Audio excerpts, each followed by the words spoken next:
So far we talked about story with Daniel, a little bit story time with Daniel, like we like to do.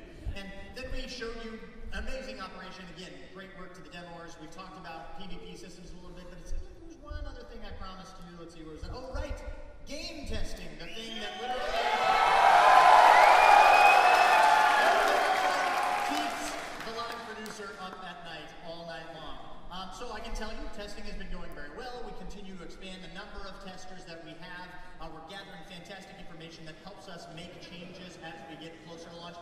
Lovely, lovely visual here, so you know we're talking about expanding testing. It's sort of a skateboard ramp type of thing. But the bottom line is, we announced that we are expanding testing with game testing weekends in September. And hey, what do you know? That's like right around the corner, and you've all been very patient since we announced that a month ago. So we're happy to say that as of next weekend, so first weekend in September, we are greatly expanding the testing program. We're bringing in a whole new group of invitations to a brand new server. So hopefully you guys have signed up for testing. And then we're going to continue to expand that as we go throughout September. So we're going to, turn some knobs, flip some switches as we learn some stuff, and then we'll do it all over again. And we'll continue to build the pool of testers and actually have you guys help us create the greatest launch that we possibly can. So what I can say is that if you're signed up for testing, even if you don't make it in next weekend, you should make it in very soon. So you guys will be able to get in, get a taste of the game before we get to launch. I remember my first beer. Okay, so there's game testing. So the last thing I want to say is, all of you guys know you can go out pre-order the game now. I just want to talk about one thing, which is the fact that you've heard about the idea that we're limiting pre-orders. That is true. I just want to make sure you understand the reason. The reason behind that is that it's partially incumbent on me specifically as live producer to make sure that our onboarding experience in the first few days goes well. So the reason we constrain the numbers of people that we let pre-order the game is literally so that we can have the best launch that we possibly can for arguably possibly one of the biggest MMO launches ever. So hopefully you realize that, you're patient with us, but the bottom line is if you haven't pre-ordered, please go pre-order now. So I've talked enough. Let's get to the Q&A section. Let's bring Gabe Amatangelo back out here, Daniel Erickson back out here, and we're going to be joined by our creative director, James Olin. I want to point out, if you don't know this guy, he goes way back in Bioware history. He was the lead designer on Baldur's Gate, as well as many other fantastic and your favorite games. And Rich Stokel, our executive producer. Now this guy has a very rich heritage in MMO production. Yes, rich heritage, rich. And so you can ask him all kinds of interesting questions as well. And Mr. Stephen Reed, come on out, community director. We now know you're with the Empire. Okay. I have just a little nuts and bolts question about the game. I've asked this at every PAX for the last couple of years, and for some strange reason, I don't quite get an answer. What we said last year. As opposed to the year before. Please ask. All right. We keep hearing, thousands of armor pieces, hundreds of laser pillars, etc., great, wonderful. How about character creation from the neck, character customization from the neck up? Are we going to get the row of heads we got from KOTOR? Are we going to get a bunch of varying sliders like we got in Mass Effect? That is going on. Sure. No, am I live? Yeah, you're live. Oh. Don't say anything too scary. All right, just testing myself a little bit. So yeah, we haven't shown character creation because character creation is one, a super hot button issue for RPGs always, and two, something we've been tweaking on forever and ever and ever and ever. How many times, James, have you said, we need more hair? How many times have we been through new features and new pieces? We've been adding stuff constantly. The short version is, it is neither of those things. It's definitely not the pre-baked heads from KOTOR. We're also not using the slider system. We made a decision very early that we wanted every option to be in there, and there are many options, but we wanted every option to be a distinct, separate thing. Moving your nose 1 millimeter to the left is not only doesn't give a whole lot of different distinct looks, but also is really hard for a lot of people. A lot of people who are not great with the tools can't. Well, we won't talk about the we all know the fem chef stuff on the board, but so we're going for distinct, clean. You pick a number of different options, but there are options for the eyes, there are options for your heads, there are options for your hair, skin tone, complexion, tattoos, jewelry. There are different. Each class has some individual things that only they get to distinguish themselves, and there are a whole bunch of pieces for that. There is a lot of very robust stuff in there. Again, it's one of those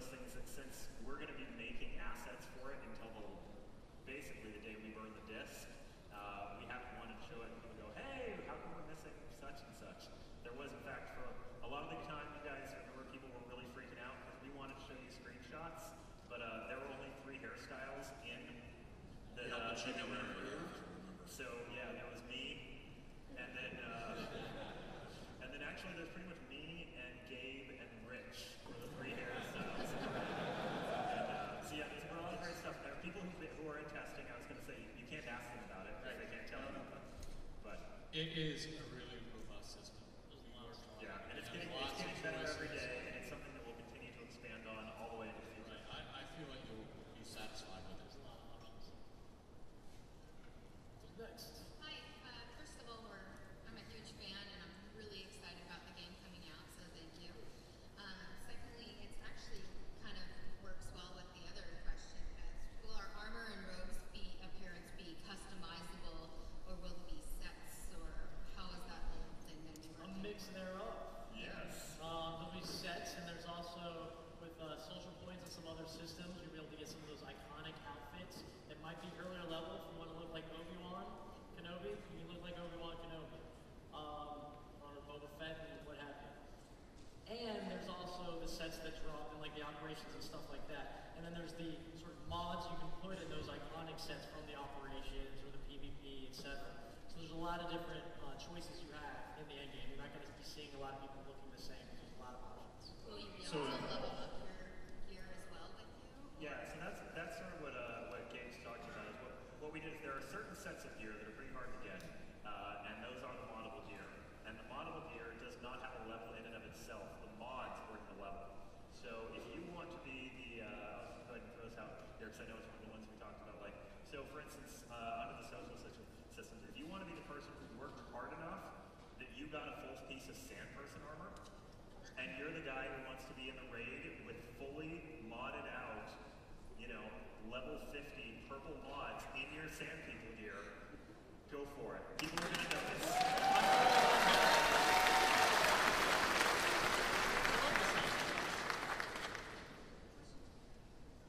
Hi. About endgame gear and character alignment, are each specific light side, neutral side, and dark side gear going to have different stats, or are they going to be just the same? You want to take it? It's cosmetic. It's cosmetic different things. It's what we're focusing on. We don't want to inhibit sort of your role-playing experience with gating content that you have to get statistically, powerful. Yeah, So we it's a never lot of want cosmetic where stuff. you show up at level 50 and your guild's like, you did what? Your light side. And at the same time, we do realize that we want the light side, dark side system to have a meaning in the game. So there are going to be artifacts specific to each of those sides, the dark side, the light side, and the gray. And those artifacts will enable certain powers. So if you're light side, you're going to have access to certain powers from your artifacts that dark side doesn't. However, we're making sure that we don't unbalance the game. And me and Gabe like to argue about that a lot, but we'll eventually get it all done by the time we ship, hopefully. Yeah, it'll be good. So I had a question. Earlier we saw a video that talked about there being XP and loot from PvP, and I was excited about that because I like the idea of whether I'm questing or doing PvP, I can still be gaining XP and loot and progressing my character. Is that still sort of That the is. direction you're Yeah, going? Totally viable. So questing, PvP, space game, right? Like when you're sitting around and whatever you decide that you want to do in TOR today, we're going to give you XP for. So it actually allows you to do, one of the things we wanted to do is give players the freedom to play the game the way they want to. It's actually a core tenet to, it's a philosophy that Biowars always had. We want to give players choice. So when you play the game, you can, for example, if you created a bounty hunter, you can play the game and just do the core class quests and the world quests and level all the way up to the top. Then you could re-roll as a Sith warrior, and this time you could really focus on PvP, get experience points from that, or as Daniel talked about, do some of the space game.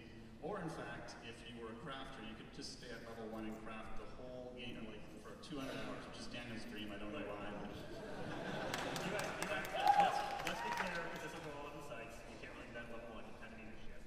But, alright, level 15. yes, but pretty low. The other thing is too, we're working in a lot more flashpoints, a lot more of that stuff. This has been Gabe's team's big push.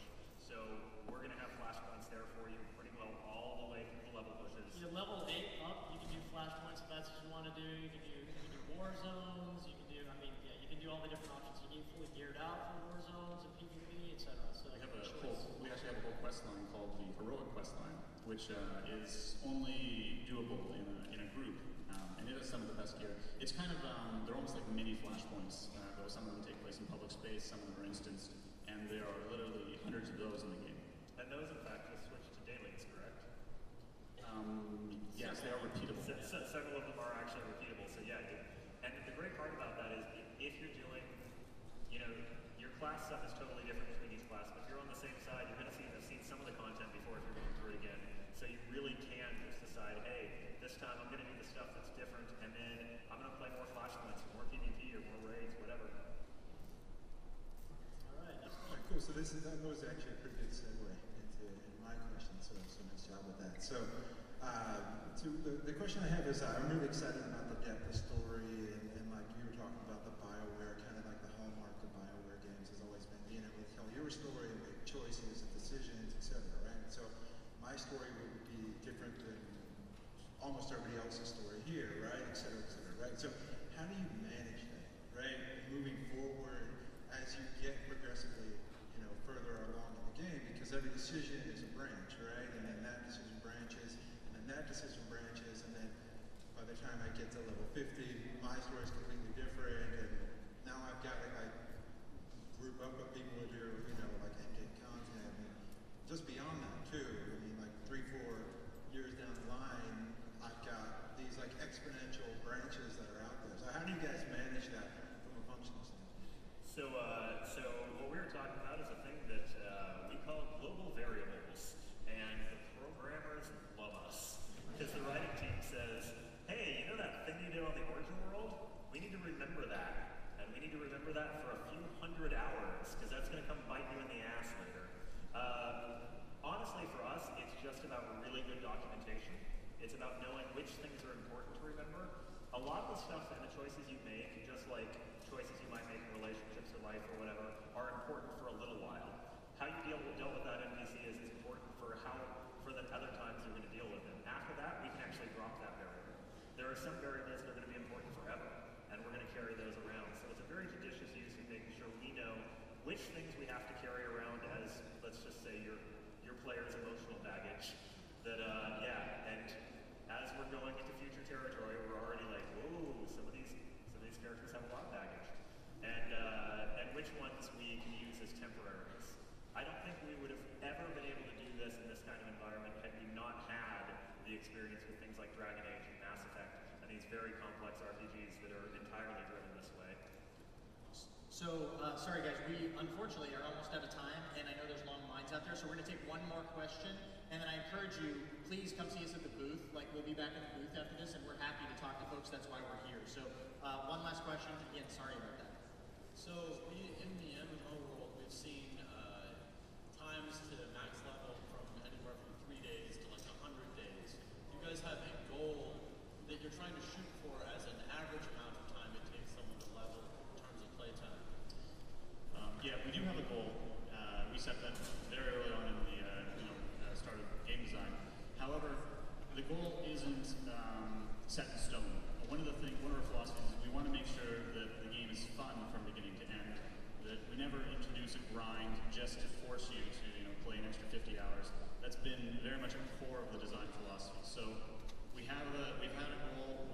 We actually went over it for a little while, but then we made some adjustments to make the game a little bit smoother, a little bit more fun. That actually lowered it down. And we're still looking at it right now. We adjust things such as XP curves, itemization, and we just want to make sure that you never get bored while you're questing. And no, we're never actually going to tell you what that goal is, because all that'll be is a giant challenge to some guild. Cool. Well, thank you very much to our panel up here. You guys are awesome.